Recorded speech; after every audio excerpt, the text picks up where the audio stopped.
Some call him the smartest. Some say he's lots of fun. For me, he is simply the best. Of course, I'm talking about dolphins. These fascinating creatures are known for their incredible acrobatic maneuvers. Often leaping in pods, it is a tourist's dream to see them in action. Jumping dolphins are pretty cool. But do you know what's cooler? Spinning jumping dolphins. Spinner dolphins, also known as Stenella longirostris, can be found scattered across the oceans of our world.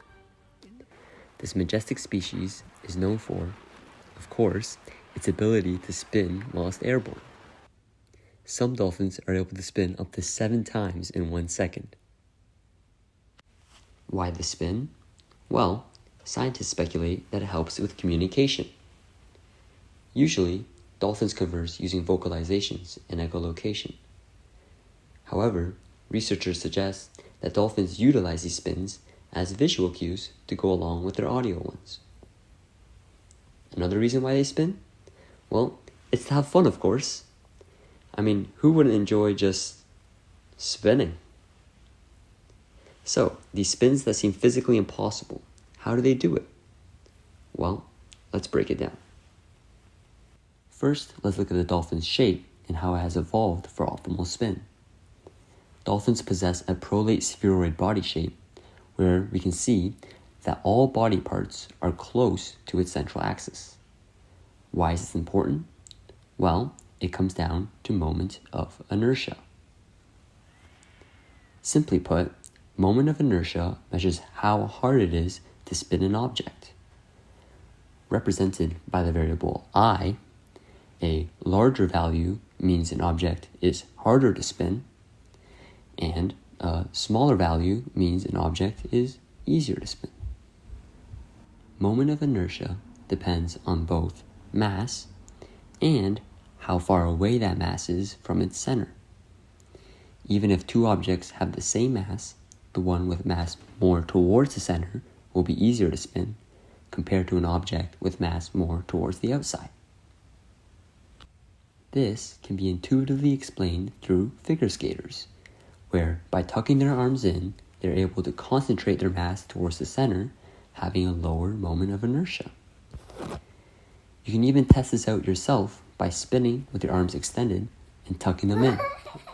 Even without added force, you'll feel a significant increase to your speed.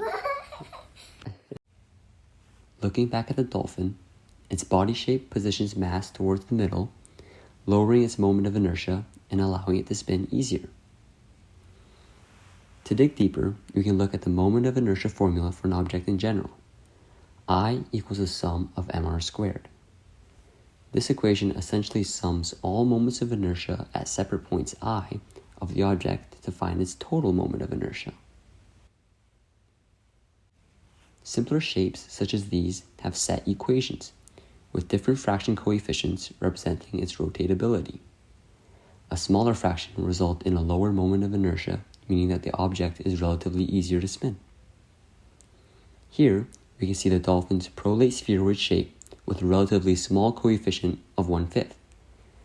Other than maybe a rod, this shape provides dolphins with the best body for maximum rotation. Now, for the actual spin, dolphins do not generate this motion once airborne. Rather, they start their spin underwater in a corkscrewing style and carry that motion out of the surface. What force generates this rotation? Well, torque. Torque measures how much of force causes an object to rotate around an axis. So force, but rotationally. One way torque can be found is by multiplying moment of inertia by an object's rotational acceleration. Maybe this looks a bit familiar? Torque can also be found through this equation. Here, we can see that rotation depends on both the magnitude of force and how far that force is from the pivot point. This is the exact reason why door handles are put at the end of the door, where the magnitude of the lever arm is increased, allowing for maximum torque. If you were to try and push on a door with the same force but much closer to its rotational axis, its R value would be so low that barely any torque can be generated. Now, let's go back to the dolphin. Unlike us humans who can twist their body, dolphins have a much less flexible spine, meaning they must generate torque through their control surfaces.